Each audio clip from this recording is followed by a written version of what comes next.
Hi, I'm Dr. Chris Errol, and welcome to another episode of the podcast.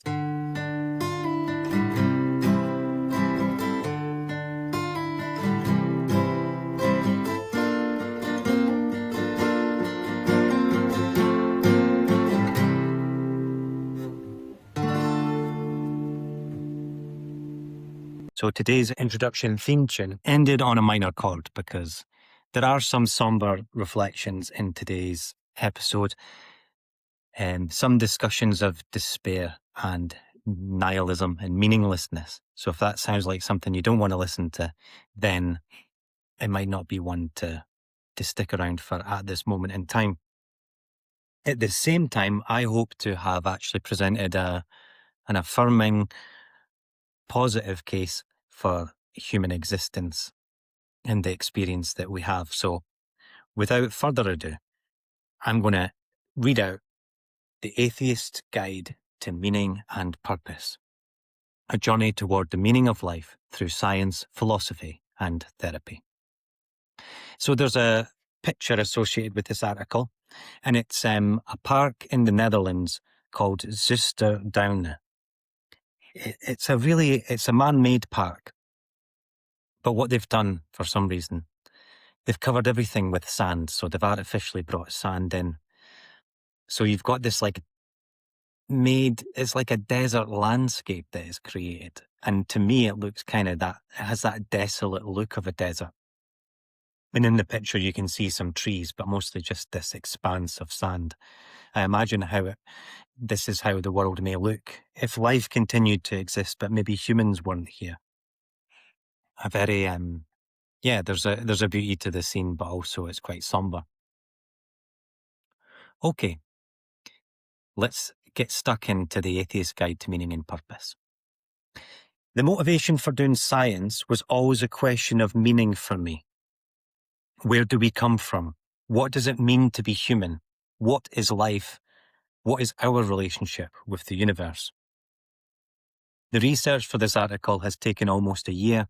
It's been a journey through science, philosophy, and spirituality, and even includes a conversation with an existential psychotherapist. I'll talk a bit more about that later on. In this article, within the limits of science, I attempt to answer the deepest questions of human existence and provide a framework for life in the absence of God. The beauty and terror of science. The scientific revolution started in the 1500s, and what have we been confronted with? Wherever we have looked, we have failed to find confirmation of a God. There is no preordained purpose to our existence written into the fabric of reality. There is no afterlife. Death is the end, the very end, for our loved ones and for us.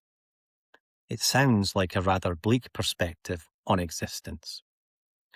Richard Dawkins tells us that indeed we are going to die, but that makes us the lucky ones. Most people are never going to die because they are never going to be born. So, we won the cosmic jackpot. Out of the immense number of possible people that could have existed, it's us who made it. Or think of it another way. Every one of your ancestors going back to the dawn of life had to survive and reproduce in order for you to be here. Think of all those lineages that reached a dead end, but not yours. You sit atop a 4 billion year pinnacle of continued existence, and that's almost 1/3 the age of the universe.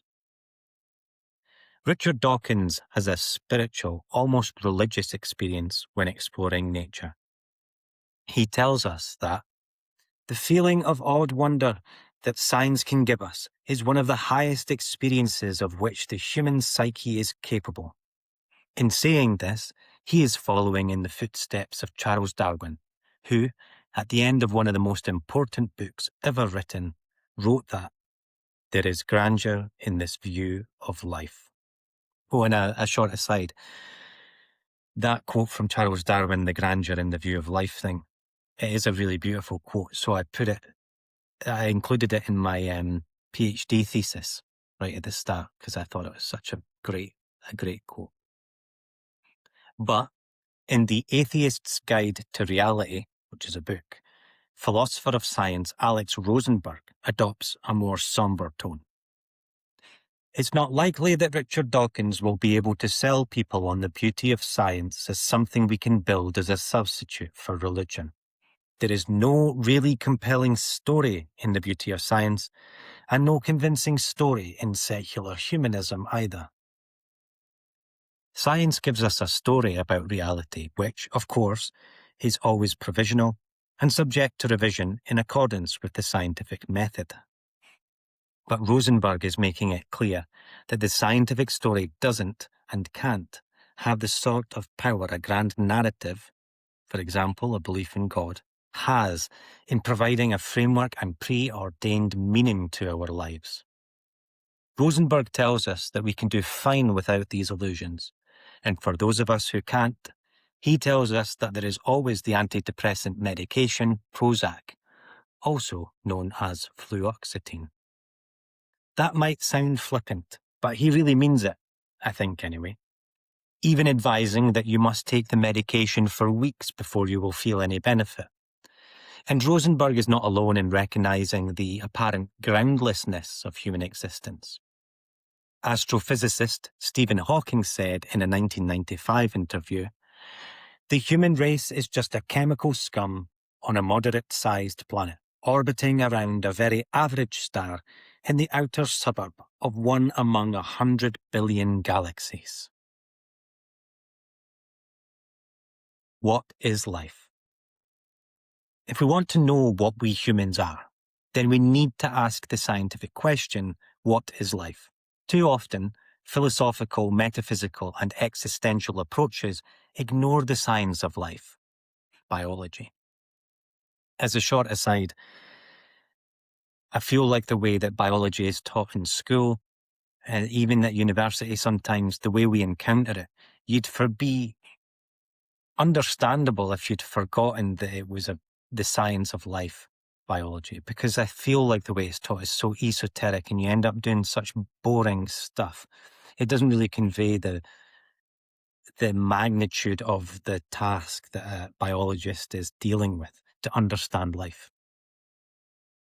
For many thousands of years, spiritual and philosophical concepts of life invoked mysticism at one or all levels. However, in the 20th century, it became clear that the molecules of life, such as DNA and proteins, were made up of the same atoms as the rest of the physical universe. And where did they come from? Many elements of the periodic table are forged inside the nuclear furnaces we know as stars. And many others are only formed in the more extreme conditions created when a star explodes, a supernova. That's what inspired the popular astronomer Carl Sagan to declare that we are star stuff. We are a way for the universe to know itself. It's literally true. We are the universe. This begins to lead you down a path to something we would call physicalism. And physicalism is a better term than materialism because it acknowledges not only physical matter, but also the physical laws, energy, and thermodynamics that permit the existence of life. We're not just atoms. We're more than that. If it was Carl Sagan who helped me and everyone else realize the idea of us as star stuff, then the next important insight here comes from his son, Dorian Sagan. Dorian Sagan's father was Carl Sagan, but his mother was Lynn Margulis, who was a very, very famous biologist. She was the one that finally managed to convince the scientific world that mitochondria inside our cells were descendant from once free-living bacteria.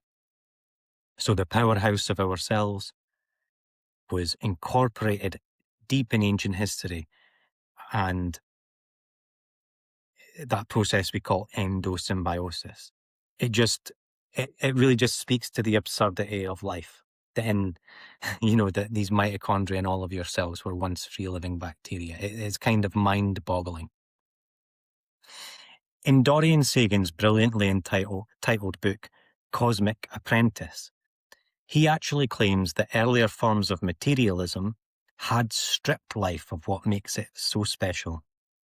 He tells the story of a Victorian writer, Samuel Butler, who was completely convinced of the evolutionary view of life after reading Darwin's The Origin of Species.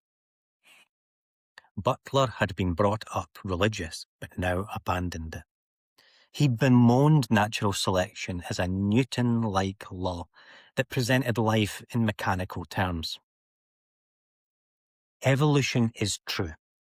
The difference between now and 1859, when The Origin of Species was published, is 167 years of scientific evidence demonstrating that evolution occurs in the natural world.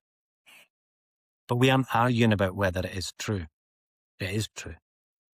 Nonetheless, Dorian Sagan argues that Victorian science had stripped life of the exact properties that make it so special.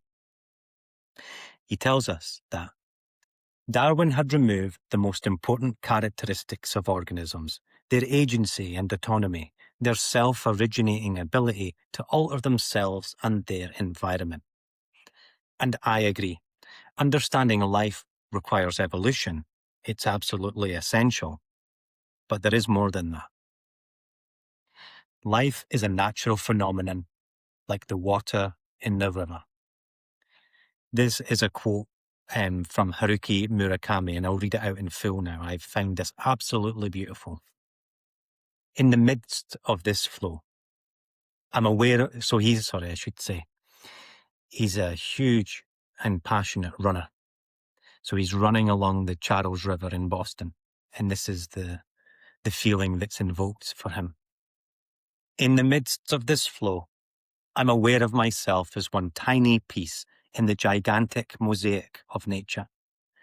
I'm just a replaceable natural phenomenon, like the water in the river that flows under the bridge toward the sea. I love this quote from Murakami, and I think it is a very apt way to think about life. And I want to be clear, this is an atheist's guide to meaning and purpose. So anyway, with that in mind, here is my modern description of what life is or might be. God did not create life. Life built itself. There was no central controller, no builder or designer, and there was no external creator. Life is an evolving, organized, dynamic, kinetic, and energetic system. Life is constructed through the utilization of energy gradients coupled to energy-demanding tasks, which would otherwise be so unlikely as to be almost impossible. Impossible without life, that is. This includes making other configurations of matter similar to itself, which we would call reproduction. One of the most interesting properties displayed by matter in the universe as far as we know, and a process critical for biological evolution.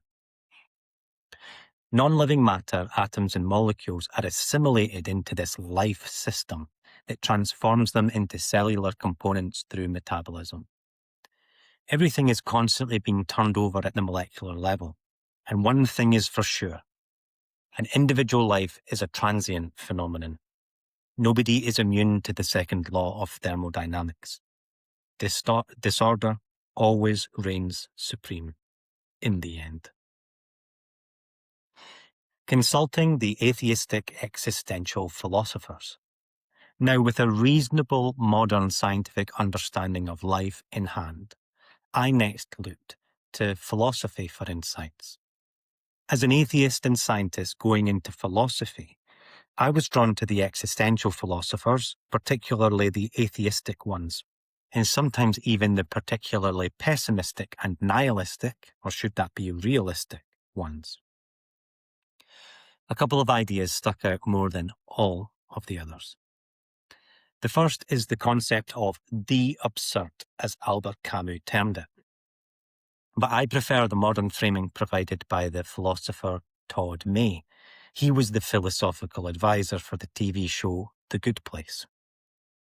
In short, what is the absurd? Well, when we look to the universe for answers on meaning, it remains silent. there is a friction that occurs between our expectations of reality, which we conceive from our very human vantage point, and the true nature of reality, which is a vast, impersonal, dark cosmos. I would add to this that the tragic circumstances of Camus' life, which straddled 2 world wars and was marred by chronic illness, no doubt contributed to his bleak view of the cosmos. The next idea is from the forgotten and then recently remembered Norwegian thinker Peter Wessel Zapffe, who wrote his essay, The Last Messiah, 9 years before Albert Camus wrote about absurdism. In the essay, he argues that our consciousness has over-evolved. Yes, it has given us language and civilization, technology and science, but it has also opened a door to confronting the horrors of an indifferent reality and the suffering entailed in any human life. Camus' response to the human predicament was to embrace suffering in a triumphant defiance of reality. Zapffe said that we can think of most human pursuits as distractions that limit our consciousness and help us avoid confronting life's absurdity. I think Zapfe's perspective sheds a lot of light on Camus' work. Not that Camus would have read Zapffe, as Camus couldn't read Norwegian and most people were completely unaware of this work until it was translated into English much later. And I would recommend, if you're interested, to Google Zapfe's essay, The Last Messiah. It's a fascinating piece of work. Anyway, I believe that the need for meaning, our emotional desire for there to be something more out there, is a byproduct of our cognitive evolution. We are meaning-making creatures, and through religion we project our human nature onto the cosmos. If that is a cognitive error, then some people who have abandoned traditional religion have a reverence for nature itself and may even use the term God in a way that is synonymous with the universe or all existence, what we call pantheism. This is probably what Einstein meant when he used the term God. He didn't subscribe to the traditional view of what a God is. I think that pantheism might be what people mean when they say there must be more to life, or when they think of themselves as part of something much bigger. A term that has become increasingly popular in recent years is panpsychism. This view states that consciousness is a key property of existence, from the fundamental particles of physics right the way up to human-level consciousness. Panpsychism is not for me. I take the view that consciousness, in the form we know it, is a late biological innovation in the universe, not an expression of the fundamental property of reality. I'm more intrigued by pantheism, and I'll have to take a deeper dive into the work of philosopher Baruch Spinoza, something I've been meaning to do for a while now. Taking life less seriously, or maybe more seriously. Both Zapffe and Camus knew how to enjoy life. As a younger man, Camus played as a goalkeeper in a soccer team, football, as I would call it, but anyway, a soccer team in Algeria. And Zapffe was a keen mountaineer. Interestingly, my friend and philosopher Scott Gallagher likes to think of the absurdity of games. As an aside, Scott is the person I'm going to need to consult when I finally start to meaningfully explore Spinoza's work. If we think about any game long enough, golf or tennis, it sounds pointless and absurd. In tennis, for example, you're hitting a ball back and forth. Why? Why does it matter if you do that faster and more skillfully than someone else?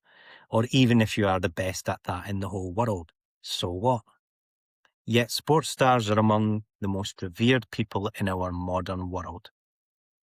Maybe human life, just like these games, is absurd. But maybe we need to learn to enjoy playing the game and take this whole life thing a lot less seriously. Although surely there is nothing more serious than a World Cup final in football, for example.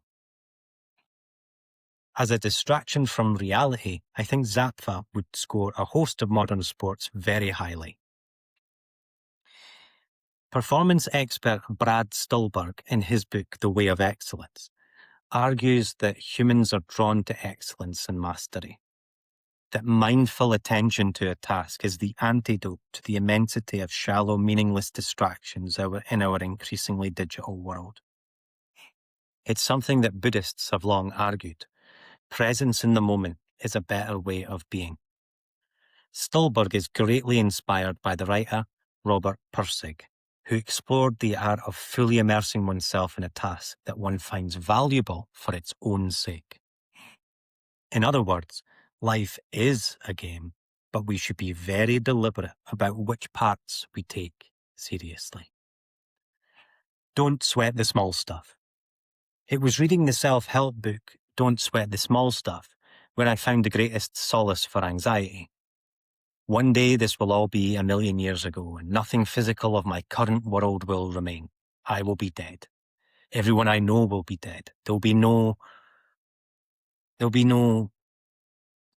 nothing of my physical existence remaining to show people in the future that I ever existed. Knowing that this too shall pass, and that all shall pass eventually, can take the edge off a situation which might feel urgently important and stressful. So it helps for anxiety. But I find it has the opposite effect for deep and meaningful pursuits. Why bother to write a book or get married or have children? Aren't those children going to experience more suffering than joy in life anyway? So where does that leave me? Am I left with Alex Rosenberg's antidepressant option? Well, there is another option Rosenberg forgot. Therapy. I spoke with Mick Cooper, author of Existential Psychotherapy and Counselling, and Professor of Counselling Psychology at the University of Roehampton. I suppose I was in some way looking to see if there was more, something that wasn't in his book, something concrete, clear and irrefutable to ground my framework for meaning in the absence of God. Yet, I was kind of taken aback that essentially that was the question that Mick had for me too, because I was coming at this from this scientific lens of a molecular biologist, the nature and origin of life. He was interested to know if there's anything from my side that could give a basis for meaning. So Mick describes himself as a reluctant atheist, which I think is a great term. We atheists are a diverse bunch. Some have undergone a faith deconstruction that has required them to rebuild their framework for meaning in life after losing their religious convictions. Others might lean towards Buddhism, pantheism, or even panpsychism. But maybe I've missed the point. Maybe community is the answer I am looking for. I did a podcast episode with science writer Maria Briggs, and she's also on Substack, so check out her work. And when I asked her, she said it was community, family, and helping others that made her life feel meaningful. When I worked in a research lab, it was helping students that made my work feel worthwhile. I think that is why therapy can be so powerful. It allows us to explore life's challenges together in relationship with another person. The meaning of life. I'm now going to try bring together all the insights gained from philosophy, science, therapy, self-help, and the online community that we've been building on Substack, on YouTube, and other places. People have they've told me about books, they've shared interesting quotes, they've shared personal experiences. It's created a deeper appreciation for the human experience, especially when it comes to these existential questions. So thank you to everyone who's been involved there. And please do respond to this article with any thoughts or things you think I've missed. I would appreciate that. So I've been exploring this on every level.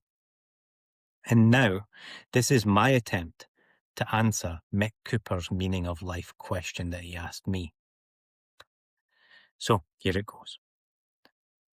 Life, as far as we know it, is the most interesting thing that can exist in the whole universe.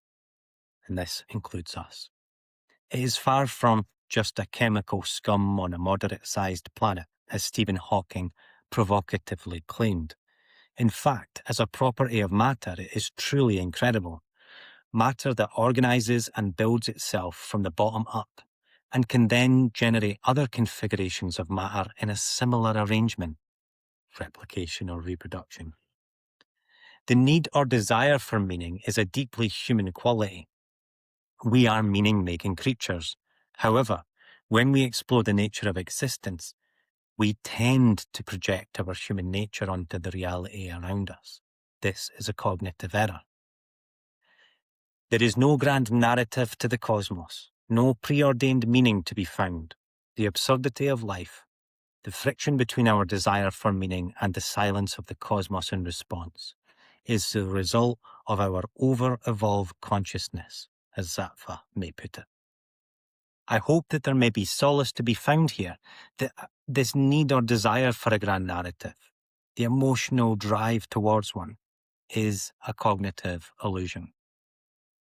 As Carl Sagan told us, the matter which makes us up was forged in the furnaces of stars.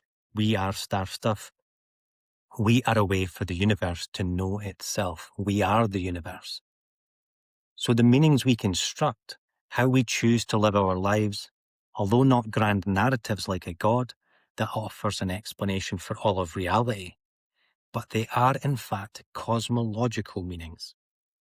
The cosmos is vast and dark, but when we look for meaning in the universe, we should not jump to the vacuum of space, as others have. We should look around us right here, to each other. The earth is a bright island of meaning amidst the vast emptiness of space. But what about the greatest absurdity of all, which we all must face? Death. Does that render it all meaningless? Well, without death, there is no life. The evolution of complexity in the natural world depends upon differential survival and reproduction. It is the impermanence of life, the constant change, that makes complex life and cognition possible. The fact that you exist in all of your complexity and are able to ponder these great questions is as much to do with death as it is with life. We won the cosmic lottery just by being brought into existence. Conclusion. Clearly, a large part of my personal meaning is derived from the explorations of all this stuff, writing this article, reading these books, reading the article to you just now. That feels meaningful to me, and I hope it feels meaningful to you as well. But I have a feeling that this may still not be enough for many of us. Some days I find it invigorating. Other times I feel every bit of that confrontation with life's absurdity.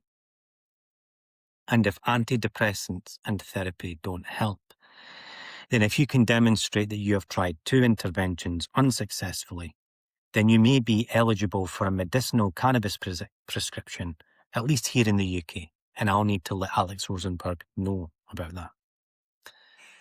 I will leave you with a wonderful quote shared by a member of our online community, Nefel Angelo on YouTube. It beautifully captures this constant struggle between meaning and meaninglessness. So it's from Stanley Kubrick, the filmmaker. The most terrifying fact of the universe is not that it is hostile, but that it is indifferent. But if we can come to terms with this indifference and accept the challenges of life within the boundaries of death, however mutable man may be able to make them, our existence as a species can have genuine meaning and fulfillment. However vast the darkness, we must supply our own light. And I hope it doesn't completely ruin the quote, but that was published originally in Playboy magazine. And I finished the article with another image from the Zuster down the park in the Netherlands, this time from within the trees looking out towards the sort of desert scape that they've made, man-made desert scape. It's a really cool place.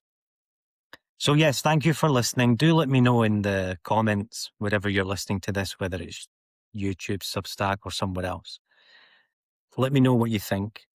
Do you feel entirely dissatisfied with my attempt at providing a meaning of life? in response to therapist Mick Cooper's challenge, as it were. So yeah, let me know. Thank you for listening. I really appreciate it. Have a wonderful day. If there's other things you would like me to cover, let me know. I'm interested in pretty much everything, so I'll probably want to do it. Thanks again. Bye-bye.